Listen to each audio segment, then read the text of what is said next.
Good morning, good afternoon, everyone. Good evening. We'll wait everyone for just another minute to get everyone settled in, and then we'll kick off our webinar. Okay, we got a terrific group of people here today. Thank you so much for joining us.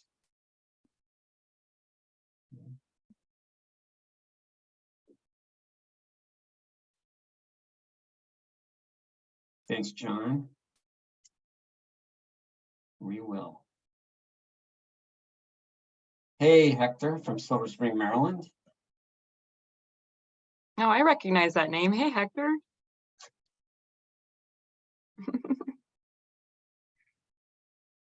We have some Nice to celebrities see. on the call.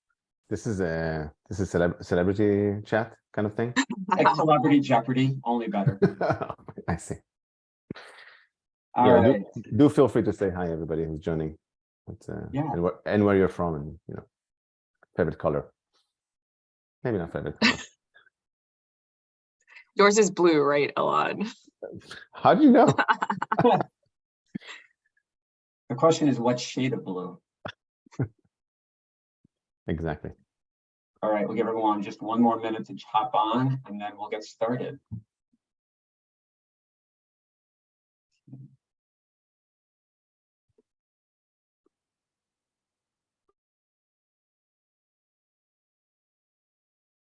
All right, let's do this.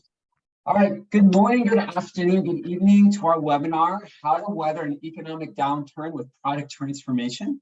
My name is Joe Golly. I'm a principal consultant and trainer at the Rina Group. I will be your facilitator today. I am joined today by two very amazing and smart people.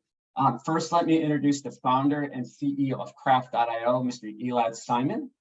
Joining him is Rina Alexin, the CEO of the 280 Group. So this is a fireside chat, which means this is an informal and relaxed opportunity for you to ask questions to both Rina and Elad around how to manage an economic downturn using product management concepts. I would like to encourage all the attendees to submit their questions throughout our chat. I will review and share with our guests for the next hour. Let's get started. I will first ask the first question to Elad. So Elad, can you walk us through what you're seeing in the market and how you think this is going to affect companies, specifically in the software space? Sure. Thanks, for Joe, and of course, thanks for leading us through this fantastic hour. I appreciate that. So we're seeing in the market what I would say is quite unprecedented times when it comes to like a combination of economic effects that are happening all at the same time. I mean, we're not going to dwell into too many economic concepts in this session because we want to talk mostly about product management. But I would say, the combination of an ever increasing interest rate, which is kind of driven by a high inflation rate, combined with the conflict that we're seeing in the world, which are putting a lot of pressure on the supply chain, which in effect, again, is contributing to increasing prices. All that combined with I would say conflicting messages when you see the labor market really actually not seeing any meaningful friction as of yet, and actually labor the unemployment rate is its lowest rate in most countries right now. It has been in many years. It really creates a lot of uncertainty. I would say it this way, and I think and you can see even in the conversation with the top economists in the world right now, including between the Fed and and the rest of the crew, you can see a lot of conflicting messages in terms of what is the right move. So it's very unclear, and really it's one of those situations where a lot of people can give a lot of views, but my somewhat simplistic view is that I think most people just don't know what's actually going to happen. What is clear, and that's clear from a lot of reasons, is that 2023 is probably going to be a difficult year from an economic perspective, a recessionary, or at least a very meaningful slowdown kind of year. Recession is a very specific kind of term, but with a lot of definitions, etc. But at least slowdowny kind of year, which is going to put a lot of pressure on a lot of companies in many aspects. So I think specifically for companies building software, there's several elements to it, which we're going to dive into in a minute or in a few minutes. But I would say in general, you'll see a lot of companies kind of trying to figure out how to weather the storm, how to become more agile and more nimble as they are living in a more uncertain world. Definitely there's going to be a lot of implications on a lot of people. And one last comment before I pass it on to Rina, of course, specifically in the software world, and actually specifically in the like tech sector, venture-backed tech sector, we're seeing actually quite a lot of redundancy being made. There's like layoffs, website, etc. There's quite a lot of noise, specifically in the startup sector. I would say, which is, by the way, I mean, trickling down a little bit to the large software companies, but not too heavily so far. I would say that this has a lot to do with the cost of money, right? So venture as a concept, is a money business, and when the venture capital business is now being much more expensive, then startups are suffering, and then they'll need to they're readjusting their P&L to accommodate for a scenario where money is just more expensive and more difficult to get. So that's my 2 cents. But Rina, Rina, Yeah. what's your thought? Yeah, so I agree with a lot of what Elad said. That was actually a pretty good summary of what's going on. But at the end, I think you kind of mentioned it. Kind of doesn't really. We're not going to be able to predict. Nobody has this crystal ball. It's going to affect different companies differently, different industries differently. I think today Wall Street Journal put another report out where it's like 2/3 of CEOs say it's going to be bad, 1/3 of CEOs say it's going to be really good. And I'm hearing that as well across our clients and even in the investor base.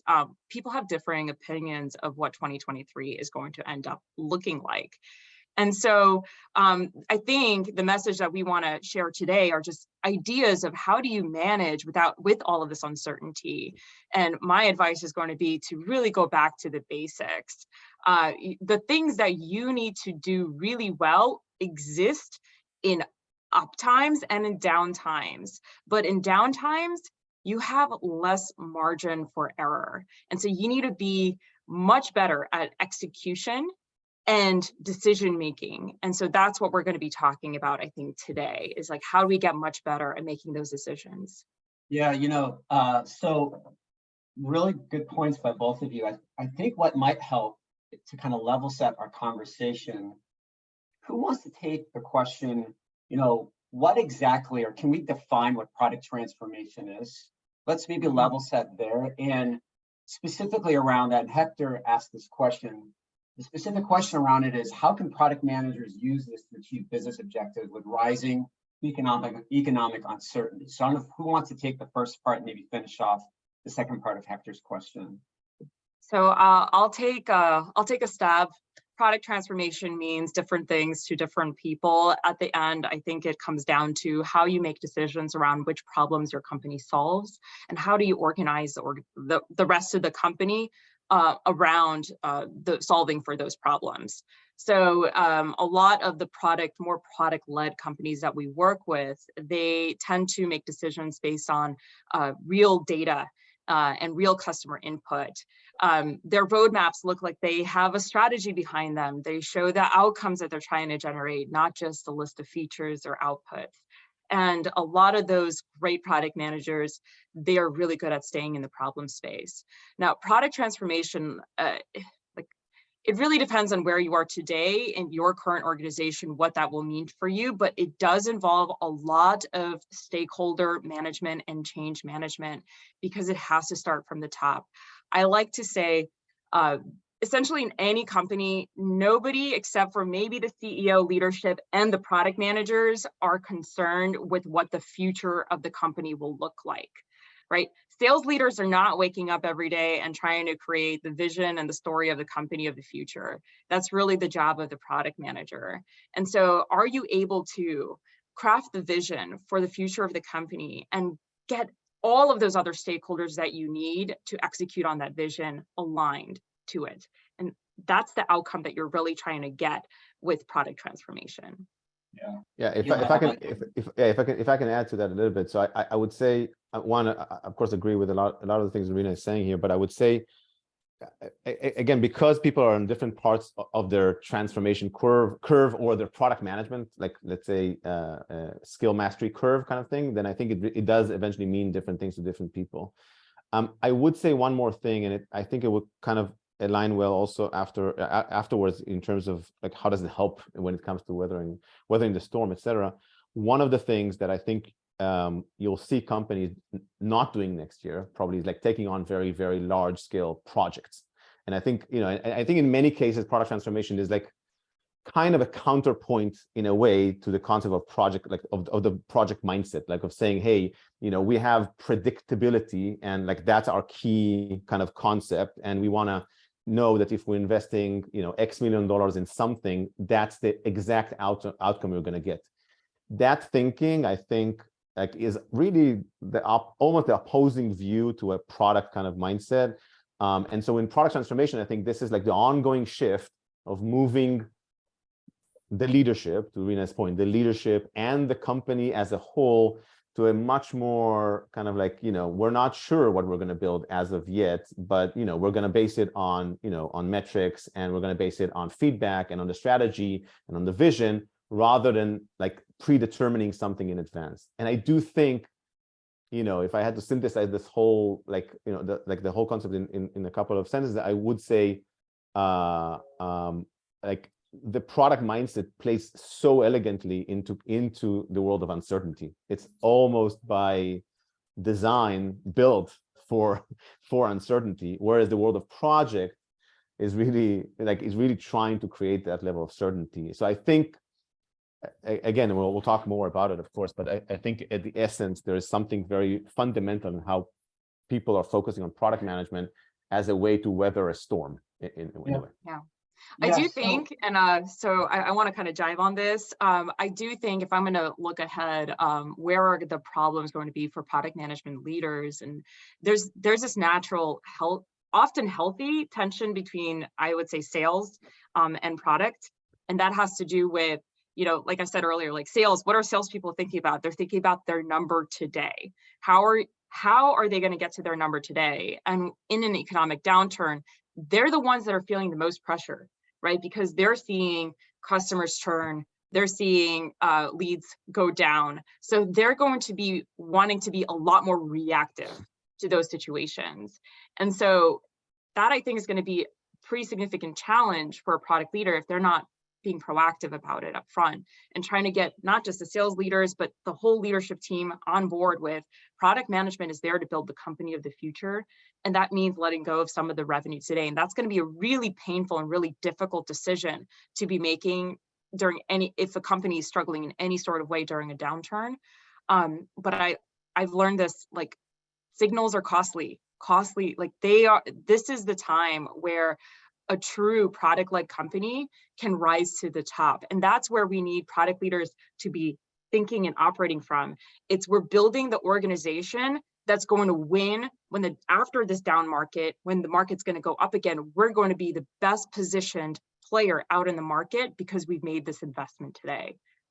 Yeah, and one thing I would add to that, I mean, to your point, I would say that, and this is I think, especially for people who are selling software for a living, it's a known fact that next year is going to be the year of NRR or NDR versus the year of new ARR. As in, next year is going to be a lot more focused on growing your existing customers and growing revenue from existing customers versus like bringing in new money. And guess what's the best way of growing existing customers? Having a product that delights them and it helps and solves their needs. So in a way, even if, like, I think, Rina, I agree with you conceptually, but I do think a lot of companies, and this is the nature of the game, a lot of companies are going to struggle with like vision, like building, like, this is, I completely agree that's the right thing to do. But a lot of companies struggle with like, balancing the short-term versus the long-term priorities. This is like the never-ending balance of every CEO or every leader in a company kind of thing.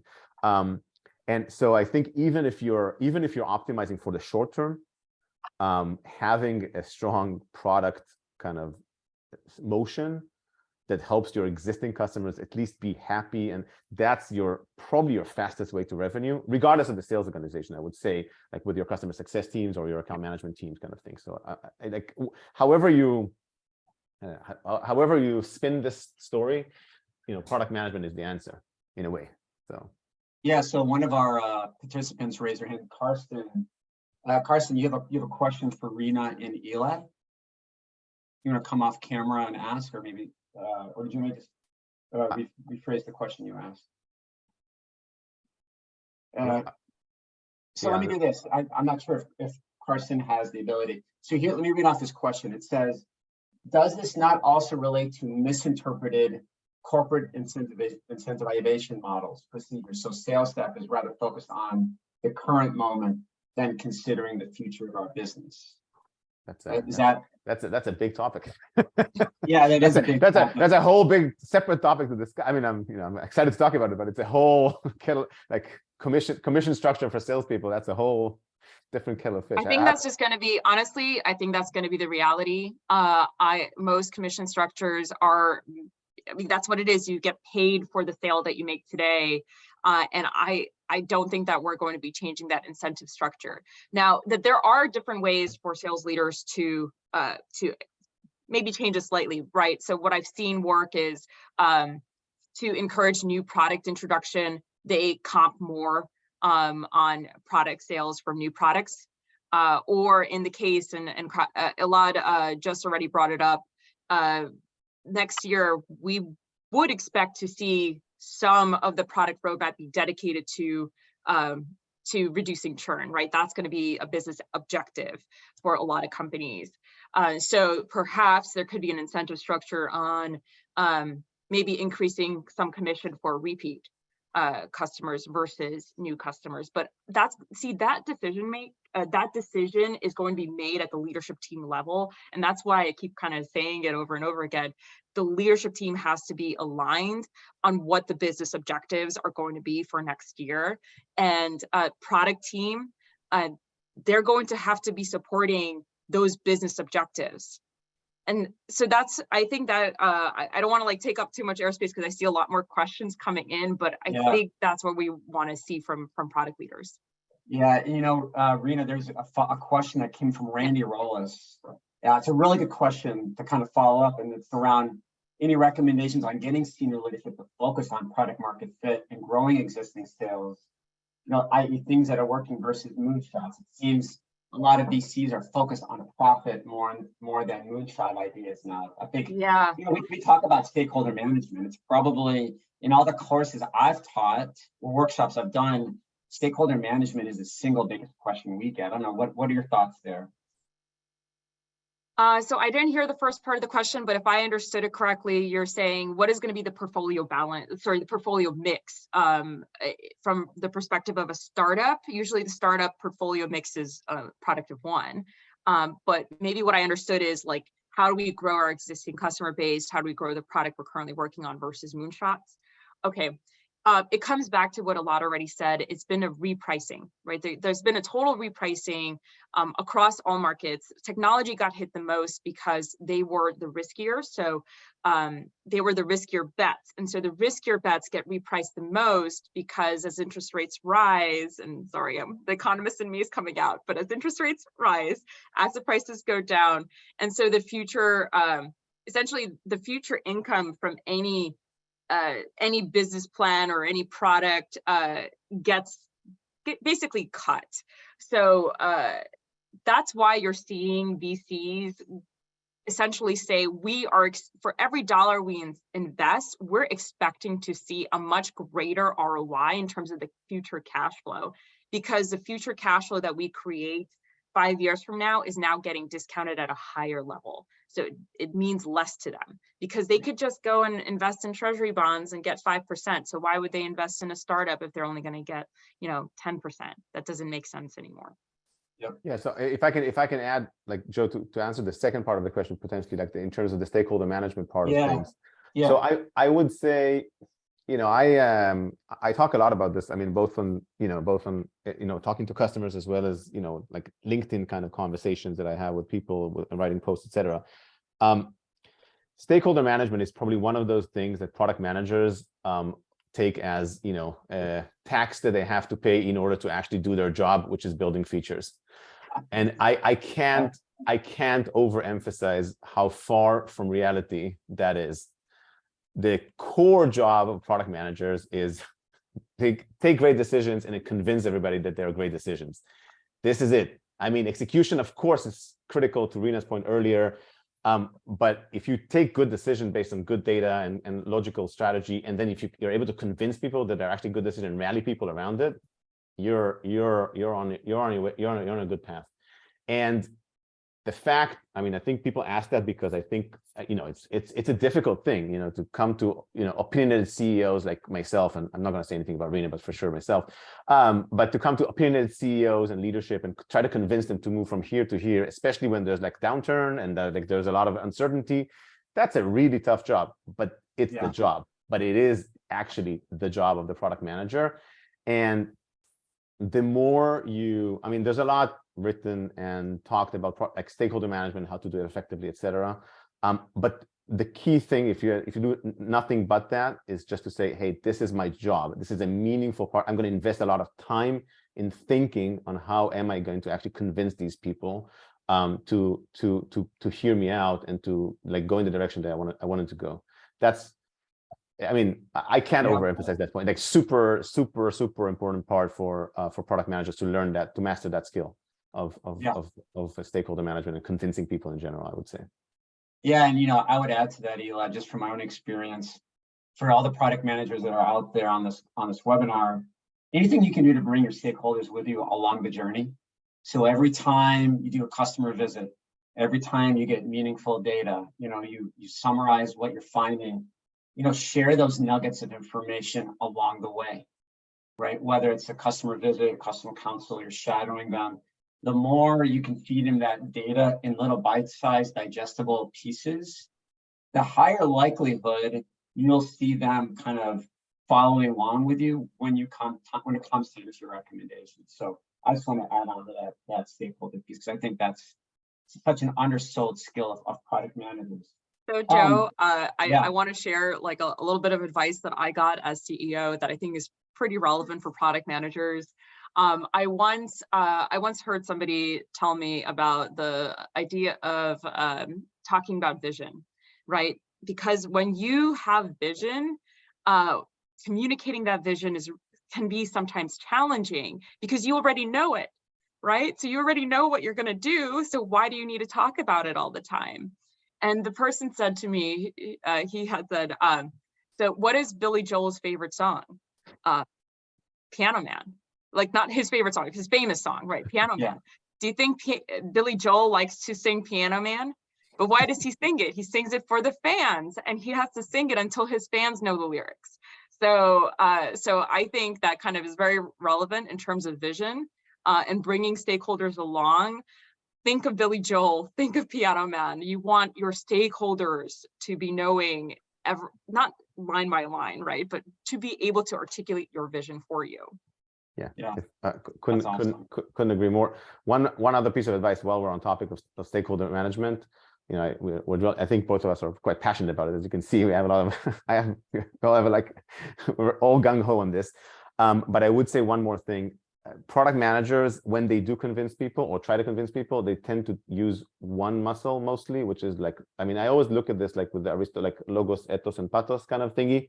And like they mostly use data and logic, which is of course important and critical and very valuable, but don't be afraid to use the other parts, which is also like, more of the emotional parts, like really, like, for example, bring a customer story. It's like one very qualitative feedback. It's not necessarily the most important customer as well, but sometimes that's all you need to do to, in order to convince like maybe a sales leader or even a CEO, because they're hearing and they know the customer, like, sometimes like really mix it up in terms of how you convince people, in terms of and then of course, the credibility and the values come from, again, from the objectives and the vision, etc. So like this mix of ways of like convincing people, I think that really helps product managers. So I want to go back to a question, one of the very earlier questions that was posted in our Q&A. It's a little bit more tactical, but I think that's one that a lot of folks on this call probably are thinking. And it's, what can product managers, like what advice, both of you, what advice would you give to a product manager in this situation, this environment? Like what can they do to prepare or to do more with less resources, meaning people, funding, lack of tools? Like what can they do in this particular environment that they're stretched thin, right? Maybe Elad start us off, and then I'll have Rina join in on that one. Sure. Well, I kind of tried to started alluding to that at the beginning of the conversation. The beauty of product management is that you don't have, one of the beauties of product management, you don't have a predetermined scope. You don't, I mean, if you do, then something is wrong in, in your methodology. You have to have a look at it. You have a team of X people, you know, like your squad. Again, let's keep a methodology agnostic for a moment, whether you're using Scrum or, you know, or Kanban or whatnot, but you have a team of X people that can, you know, can help you build stuff with your skills. And because you have undetermined scope, you're like winning in this moment of like saying, you know, how do I manage with a lot of uncertainty, with like going, like cutting budgets and like uncertainty. All you need to do is like say, hey, you tell me like how much money do I have, or how much and then I'll kind of over time share with you like the ongoing scope, and we'll build it as we go, and we'll bring as much possible value from the resources that we have nowadays. Like this is the exact opposite of a project world where, you know, you predefine everything and then you go into like could be going into like a super expensive like adventure, which with a lot of, you know, problems actually like reversing it afterwards. Like you have a lot of kind of like sunk cost kind of situations happening in project management. With product management, you don't have that issue. You're just saying, hey, you know, okay, fine. I have less developers right now. Let's talk about the strategy. Let's talk about the vision. Let's look at what customers need. let's build a list, and I'm just going to tell you, hey, the line is just cut here, instead of, you know, if last year I would have been able to build a few more things, now I can build less, but it's still the top priority and the best aligned things to the strategy and to the feedback and to what customers actually need, you know, and it's built in like small chunks of, you know, MVP, V1, V2 kind of things, so that we're not just like over investing and overbuilding anything. So really at the essence of product management lies the notion of like dealing with uncertainty. It's like, it's really beautiful in a way. Sorry for being over dramatic, but it's my personality in general. But it really is beautiful, because eventually, if whether you're transforming now the organization from project to product, like, you know, in a more like traditional enterprise, or whether you're like full in, this is it. It's still the same story, right? So like, I'm going to do more with less, and I'm just going to make the most with what the resources I have right now. So I think that's, for me, that's like a very easy kind of conversation to have. Of course, you know, it's easier said than done, because practicalities, you know, might define that you're going to need to do like more than you want to do with less. But I think that's kind of that's my thinking about it. Rina, I'd love to hear your thoughts about it. Yeah. So here are my thoughts, and I'll say the ideal one, and then a very practical advice. The ideal scenario is there's probably things that you can cut from what your product managers are doing day to day today. So I recommend first is actually running an audit on where are we spending our time, since usually with product management resources, most of the funding is in terms of people. So you want to be making sure that the activities that they're focused on are actually highly value additive. And my guess is there's probably some things that you could be taking off their plates that they've taken on because other departments don't want them. So start there, see how you can be a little bit more efficient and more effective. And do the same with your product portfolio. So if you are managing a portfolio of products, there's probably some poor performers, some duds still there, and use this as a time to actually get buy-in to sunset those products, so that you're not spending resources and time there. And that can be your funding model for those cooler moonshots that you still want to make, because you don't want to be making no bets next year. You definitely want to be thoughtful about the bets you're making. And I also like to point out, next year, I encourage people to really take a hard look at their validation practices. Are you doing enough upfront to weed out bad ideas? Are you testing more effectively with prototyping, different kinds of definition around what MVP is? Because I also see it a lot in our clients and companies where their MVP is basically already a built out product. And then, so they've already spent a lot of time and resources there.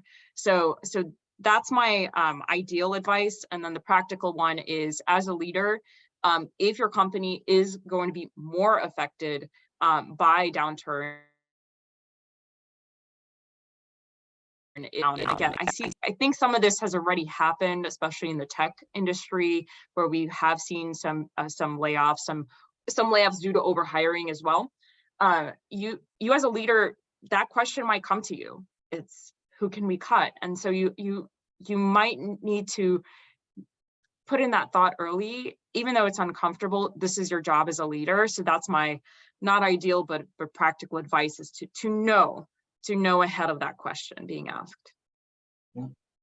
All right, so let's go to some of the other questions that were submitted earlier. So Thad asked the question, how can product teams improve the success rate of the work they are delivering? Who wants to tackle that one? I think I kind of just said it.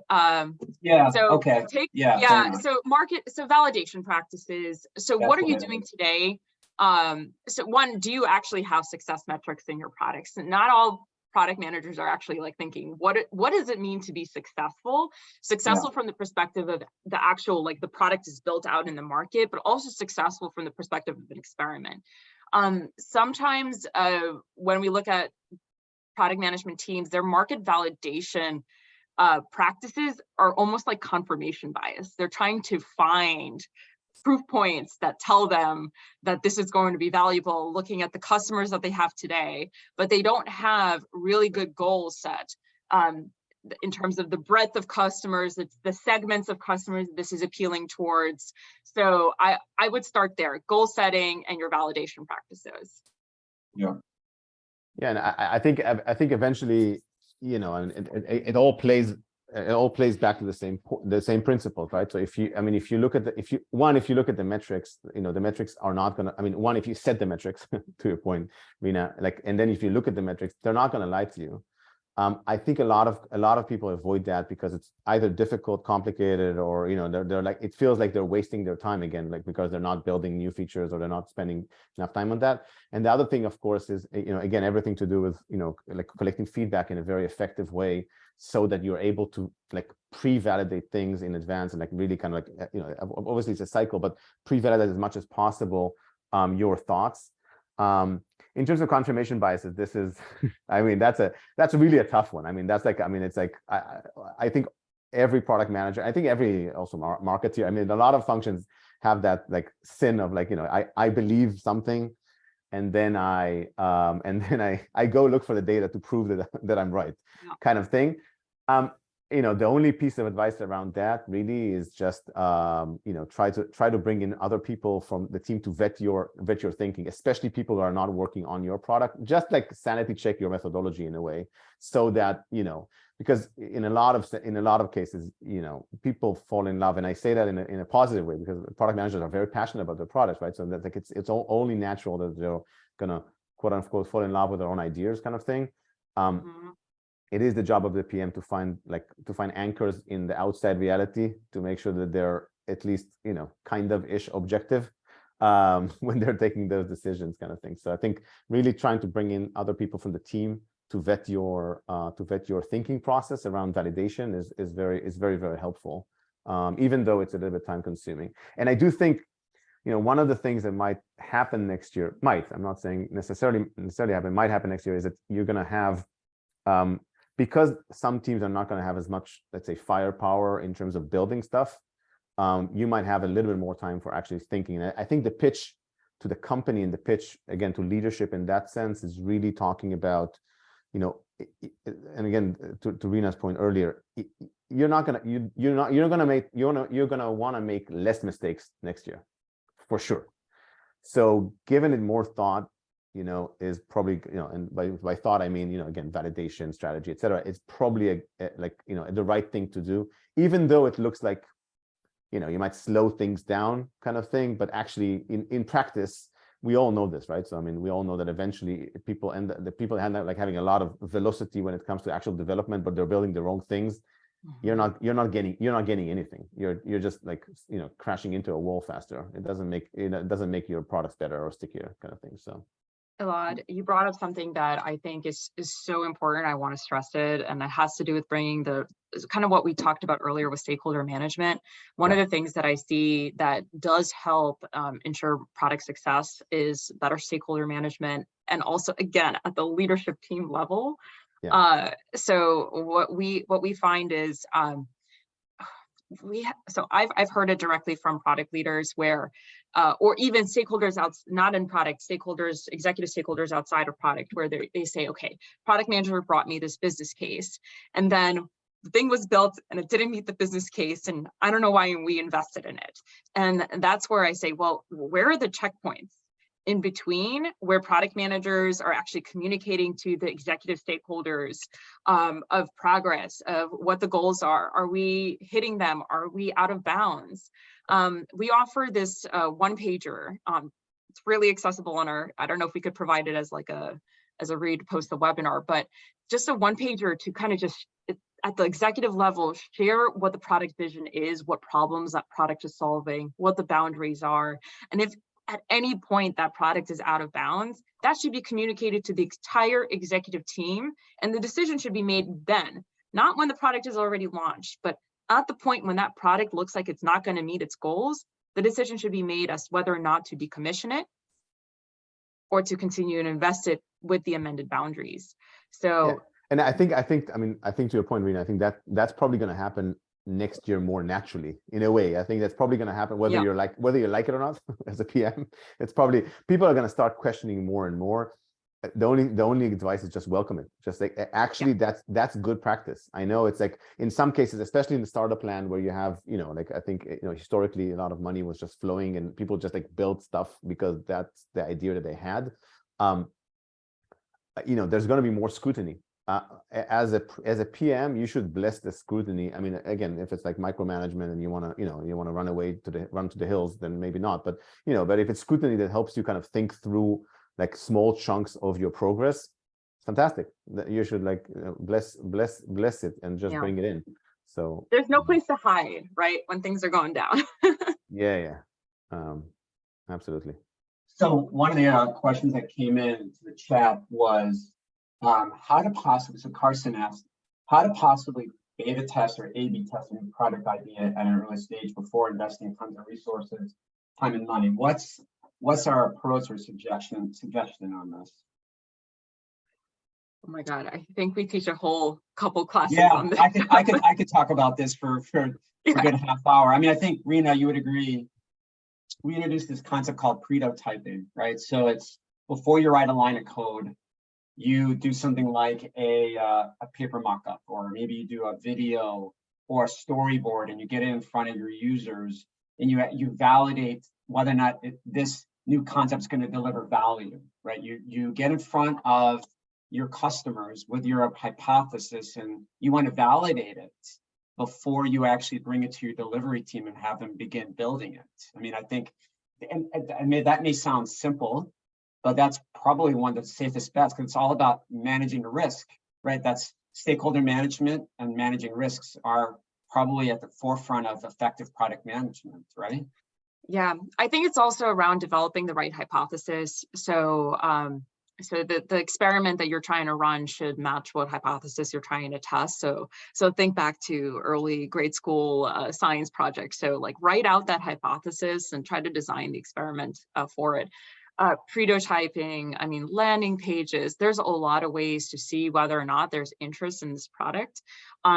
Another thing that we do recommend is build out a customer advisory board, a user group, just some people that you can go to on a regular basis who are, they are a little friendly too, so there's some bias there, but at least you're going to get some of those early insights and some reactions and some emotions towards your idea that you could then use to further decide whether or not you want to continue experimenting. If I can jump in two things, and I think you probably touched on one of them. One is around landing pages. So I love this approach of basically go and market something and like that doesn't exist at all. Just build a landing page, build potentially add some mocks onto, and very large companies do that, and it's a very, very nifty trick to actually validate demand for something, right? So really just if you can't, I used to work at Google, and there was if you can't find traffic for it on Google, it's probably going to take time for you to make it successful, kind of thing, right? So really is one of those situations where using that really trick, and I think some people feel it might feel a little bit quote unquote dodgy, in the sense that people feel they're cheating people, etc. But it really is a very, very acceptable way of assessing whether there's actually demand out in the market for whatever it is that you're building. I saw a lot of companies do that. And the other thing is, and this is good advice I think, well, this is tooting my own horn, but like I think good advice for PMs. When you go on calls with prospects or with customers, especially with prospects, and to try to validate, don't say you're the PM. I know it sounds like a very strange advice to give, but I truly believe in it, because I think there's, I mean, to your point, Rina, earlier about advisory boards and biases, there's a huge bias when a prospect sits in front of a person that says, I'm building this, what do you think? It's like, no matter, unless the person is like the most objective person on the planet, they're gonna try to be nice to you. They're gonna say, oh, that's a really interesting, you know, they will have a natural bias to. If you're a salesperson, there's no bias. There really isn't a bias. Like, sales get it straight. And so I really recommend for a lot of PMs to do this exercise at least once or twice, of like going on a call, you know, especially if you're in a large, it could be like mid-size or large, people not everybody knows exactly what your title is, and just say, hey, I'm from the team. Just keep it, you can even keep it vague. You don't have to pretend you're an account executive, but keep it vague and just say, hey, we have this, you know, and like, this is coming up, you know, give us your thoughts. Just avoid using the title PM for a bit, and see whether reactions actually change, to avoid biases. So that's just it. So Carson, I think, and I hope I'm going to give this similar to what Elad just said about biases. I think there's a book called The Mom Test. I think I'm saying it right. The Mom Test, where it's like your mom is going to love whatever idea you're going to bring to her. So you don't want to be falling into those traps. So maybe that's also something you could read. That is a really good idea. Wow, I had never heard of that before, but nothing I need to put that on. So my your list. advice is talk more or less to your mom? I didn't get it. No, less to your mom. Oh, okay. Just making sure. Okay. More to your mom, just for other things. More to your mom, Yeah. just in case you want to, guys. This is holiday season coming in. Talk to your moms, or meet your moms, even better, but just not about your products. Okay. Yeah. I want to go back to something that was brought up at the very beginning of the webinar, and that was roadmaps. And you know, when I talk to a lot of product leaders, you know, there are different ways of doing roadmaps. We talk about now, next, later, right? What am I working on now? What's next? What's later? Some organizations still have quarterly releases or quarterly roadmaps. Do you believe in the current situation that we're in right now, when product leaders are focusing their time, is it more like you're shortening up that horizon, and you're just going to be more hyper focused on the now and potentially the beginning of the next, and less on the later? You feel like that's probably, when we're looking at how am I evaluating my roadmap, we know it's going to change. And I think in this day and age, and this transformation that we're going through with this economy, that's where product managers are going to be hyper focused on. So if I can take a first stab at this, Rina, if you don't mind. So obviously, you know, coming from where I am in craft, I mean, we are very passionate about roadmaps, and you know, and as people who do this for a living and provide the tools to build ones, I would say at the end of the day, roadmaps are communication tools, and they should speak the language of the organization, not anything else. I mean, I can sympathize with everybody that says now, next, later is the ultimate roadmap. And you know, my personal beliefs could be that that's, you know, the right approach. And then to your point, yeah, of course, focus on the now, and then, you know, probably the later is going to be a little bit, you know, dealt with later. The reality is, some companies like Gantt charts with timelines. Some companies like do quarterly planning, and they want to see everything in quarters. And this is how the language of the organization is. And coming up with this slightly more, I would say, opinionated, you know, I'm going to teach you how my way of thinking. Yes, you can do that, but I think, you know, going back to our points about stakeholder management, it might not be, you know, the most, you know, valuable way of, you know, rallying the stakeholders. Eventually, at the end of the day, people still want to know when features come out, because salespeople want to sell them, and it's just life. And like, having like an over-opinionated view about this is something that I wouldn't recommend people to do. I would say that you can definitely like keep, and again, this is one of the things that we like doing with craft as well. Like, you can keep different versions to different people, and that's for me a very, very legitimate construct. As long as you tell people eventually, you know, the further you go into the future, the less likely, the less I can commit to it. And I think that principle most people accept and understand, like saying, hey, whatever I'm committing now in Q1 2024, you know, I have some desire to build it, but I'm not 100% sure exactly what it is and how much it's going to cost me. So that's going to be in the later bucket. But people would still want to have some level of commitment. Again, depending on your industry, depending on your company, depending on the language that you're talking. So I would really just recommend people, like, this is eventually a visualization and communication tool more than anything else. So just keep it at that and like look at your audience and say, does this fit my audience? And if it doesn't, then I wouldn't go hyper opinionated, like saying, let's talk now next and that's it, kind of thing. That's my 2 cents. I heard a different question from Joe, but I think everything that you said a lot is super valuable in terms of like how to use and leverage your roadmaps and what shape and form they come in. What I heard Joe asking the question is, what strategies are going to be shown on the roadmap? Joe, did I understand that? Yeah, okay, so that it depends, right? Our favorite answer. Well, this is a product management conversation. It depends. Yeah, it depends. It depends is the answer. Is the answer for everything. No matter what company you're a part of, it should be reflecting of the key business objectives that you're trying to accomplish in the next year. And if the question is, are most CEOs like, what are they going to be worried about? Profitability, customer retention. We're probably going to see a lot more of those kinds of objectives on. However, if you due to a fantastic 21 and a great first half 22, have a really great war chest, what you might see on the roadmap is going to be different from some of your lesser capitalized competitors. And so this might be a time for you to take some of those moonshots, take some of those bets, and that will help you leap ahead of your competition when hopefully, I'm hoping that this is going to be short. Like I'm more of an optimistic person. So I'm hoping that whatever slowdown we see next year, it's going to be short-lived and people are going to get back into it. But that you've used this time wisely to leap ahead of your competition. So to that point, I wrote down this note earlier. Is this the time now for product leaders to double down on their investment in market research? Is this the time? That's a charged question.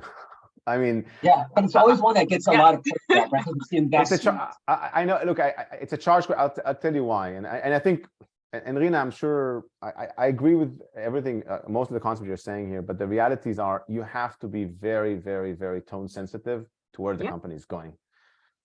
If you're like gonna go all guns blazing now is the time to do like major investments. Let's if I'm taking the R&D I said specifically if you're having a really good year. I know. I'm just like saying you have to be very tone sensitive to where your company's at. I mean, that's and again, that's part of the skill set of like stakeholder management and making sure that you're talking in the right language. Otherwise, you're not gonna. So I think I would say that yes, 2023 is the time to continue to make investments in this in software, right? So, and by the way, interestingly, I saw even like in large enterprises that are not tech companies, right? So companies that are still obviously building tech to run their operations and to run their consumer experiences. There's not every survey done so far hasn't indicated there's going to be a meaningful decrease in spend on technology, because actually there's a thinking behind that says like, this is the time to actually double down on investments when it comes to technology so that you're more prepared to deal with uncertainty, right? So there's, in a way, these uncertain times, while of course they are, a lot of companies are like thinking, okay, how do I cut costs? And that's obviously one of the things that you're going to see as a theme next year. A lot of companies also understand, especially the larger ones, that in order to thrive through it and post it, they're going to need to continue to invest in technology, which is the single biggest transformation driver for them to become more, let's say, agile and nimble and able to deal with uncertainty as things change. So I do think, yes, 2023 is a good time for investment, but really just do it in a very tone sensitive way so that it doesn't feel like you're just like completely disconnected from, from what's going on out there, and, and being empathetic to the teams that are going through it. Yeah, I'll say it a little differently. I think it's in line with so there's different kinds of investments that people make. It's money, it's people, and typically when you're buying it, when you're buying something new, whether it's a new process, even you're experiencing some level of change in the company. And Joe knows this better than I do. Resistance to change is often very high, especially in up markets. Why? Because whatever you're doing today is not going to kill you. So there's no reason to change, right? So why add all the work, add additional uncertainty, all of the complexity of change into your daily life? No, like nobody in finance or sales wants to do that. They just want to focus on what's working today.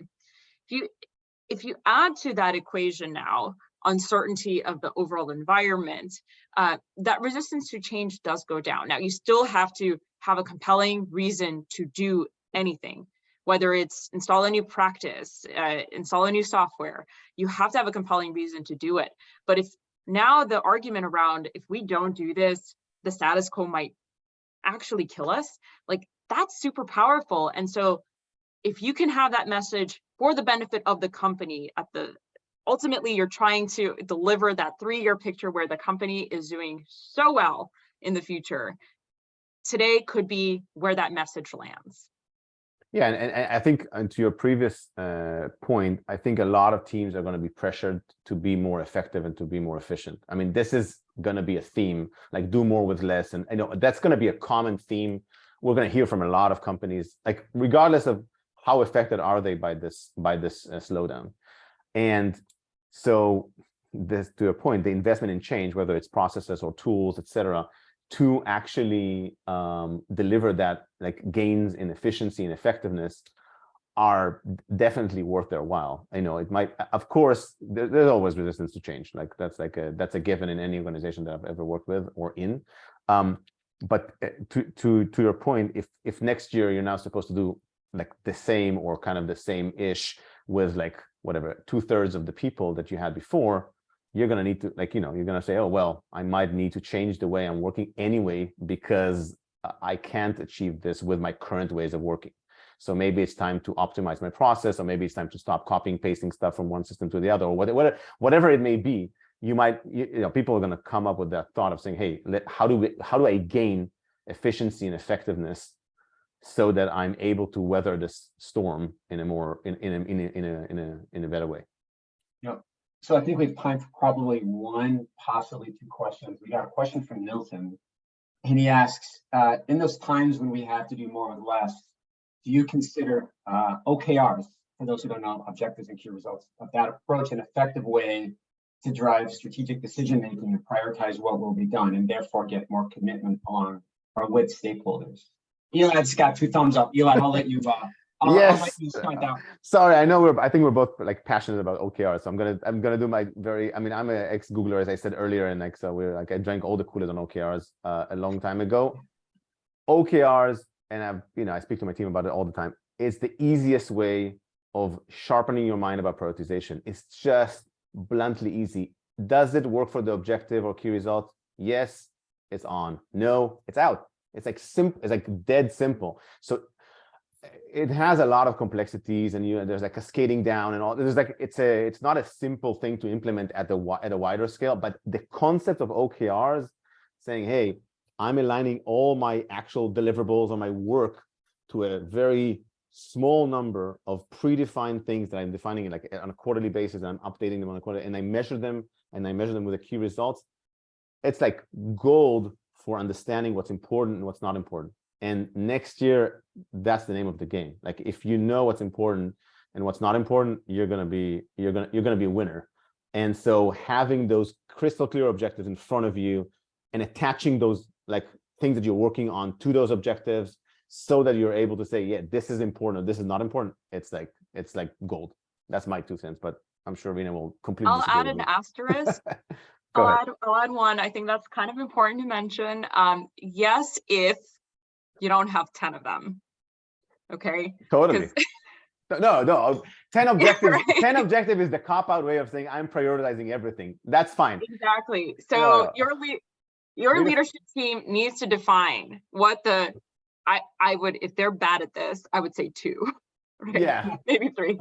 Yeah, 3. Objectives. 3 is okay.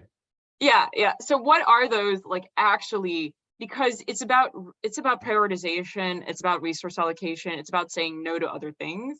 And what I find, no matter how well run you are, something mid-quarters, if you're doing quarterly planning, something always comes up, like always comes up. So if you have 5 or 8 to start with, like now you're going to end up with 12 and nothing's going to get done. So yes, if you can reduce the number of objectives so that they're actually clear priorities, because if you have too many, you don't have any.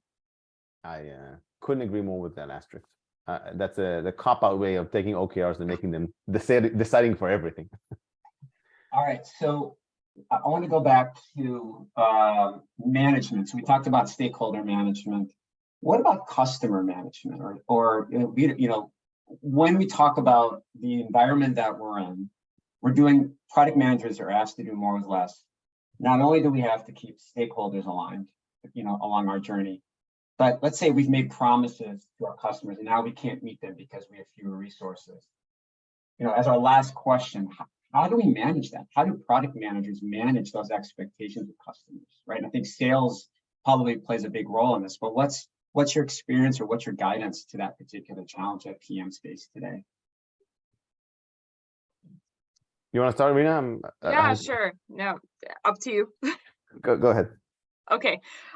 So I think that this is just, again, a part of your job as a product manager, that it should be the case that in any environment, there are going to be things that you thought you were going to do and then priorities change.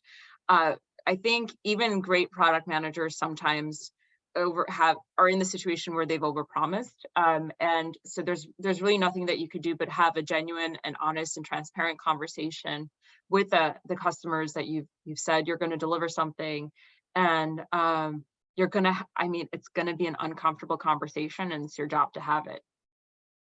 Yeah, I would say, you know, I like the movie Moneyball. I don't know if you've seen the movie Moneyball, where they're and how Brad Pitt teaches Jonah Hill on how to give bad news, like to cut a player off. I think that's like, you know, and I'm not saying that like I think people really appreciate eventually honesty and like don't sugarcoat and don't sweep things around, you know. And so I think a lot of people, you know, specifically sales and customer success, try to avoid like that having that difficult conversation. But people would really appreciate honesty and empathy. I think that the combination of those two are good enough. Like if you're not, you know, eventually a lot of people are going to be in that boat next year, right? So a lot of people are going to like miss expectations when it comes like, you know, I promised you something, but hey, we're like dealing with like uncertainty, so we're not going to build everything that we thought we were going to build. Give it to people straight. They'll appreciate that more than like, you know, sugarcoating and saying, hey, yeah, no, of course it's coming in Q3 or all that kind of beautiful jazz kind of thing. And of course, to that, work closely with your sales organization and with your success organizations and account management organizations to not overpromise things. And specifically for next year, that's going to be a big theme of like everybody's going to overpromise, like by definition always, but you know, how to manage that and how to tone that down and making sure that people are really aligned on where you are with your roadmaps, so that people can understand like how much they overpromise versus the reality kind of thing. Also, if your sales, go ahead. Yeah.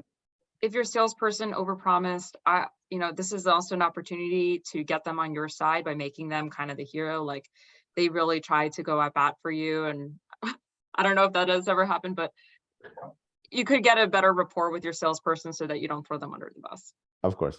Yeah. Well, and I was thinking, just to end that topic, just like with stakeholders, you know, Rina talked about the one pager where we at different gates, you know, having those frequent conversations with your customers, right? It shouldn't come to a surprise that something may be late, right? So having not only that empathy, right, not only that honesty, but I think the frequency of that transparency, I think, is probably the third pillar in that conversation with your customers. Well, everyone, thank you so much for your time, Elad and Rina. This was phenomenal. This was great.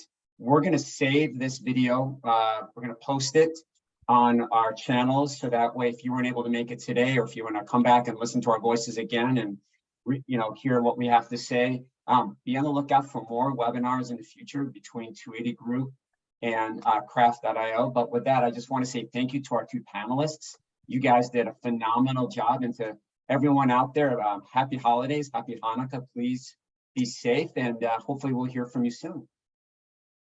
Thank you. Thanks a lot, Joe, and thanks everybody on the call. Excellent. See everyone later. Thank you, everyone. Be safe.